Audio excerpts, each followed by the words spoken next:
السلام عليكم يا جماعة. عايزة اقول لكم النهاردة ان في فرق كبير قوي في الحجم بين الفراخ البلد الحر والفراخ الفيومي. انا جبت يا جماعة الصراحة النوعين. بصراحة ندمانة ان جبت فراخ بلد حر، لان هي ما بتشيلش وزن خالص وبتبقى ضعيفة جدا. فلما ربيتهم الاتنين مع بعض اتضح لي الفرق الكبير في الحجم. يعني الفراخ الفيومي بتلاقيها كبيرة كده في الحجم وشايلة معاكي، يعني تحس ان الفرخة دي هتقدر تبيض فعلا.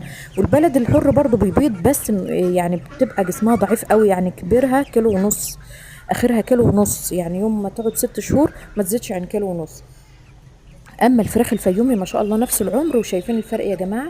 شايفين الفرق عامل ازاي؟ في برضو فراخ ساسو انا مربية كله مع بعضه.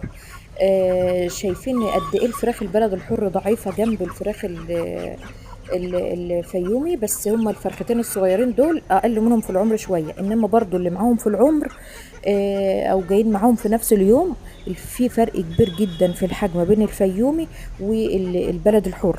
ومش اي فيومي يا جماعة تجيبوه، الفيومي الذهبي حلو، اللي افضل يعني الفيومي الابيض في اسود او الفضي، ده بيبقى زي البلد الحر برضو، وبيبقى جسمه ضعيف جدا ما بنتكش معاكي لحم، والبيض بتاعه بيبقى صغير. فانت لو هتجيبي فيومي، ايوه ايوه، هو بيبقى سعره اغلى شويه من البلد الحر ومن الفيوم الفضي.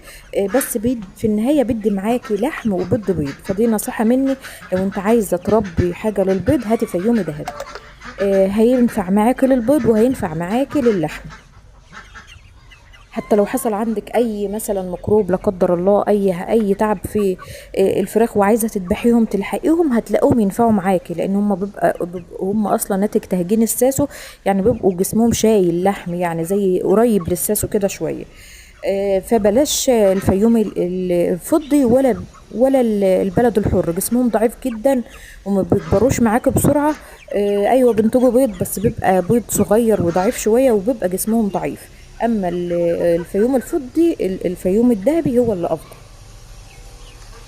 الفيوم الذهبي يا جماعه اللي هي ذهبي في اسود كده. هتيجي اهيت اجيبها لكم اهي. ايوه هي دي الفيوم الذهبي، هي واللي جنبيها، ايوه دول. هي دي الفيوم الذهبي، واللي جنبهم دول بنفس العمر. شايفين الفرق في الحجم قد ايه؟ دي برضو فيوم ذهبي. دول اللي حجمهم كويس ما شاء الله، اكبر من البلد الحر اللي في سنهم. عندي برضو فيديوهات تانية للفيومي الفيوم الذهبي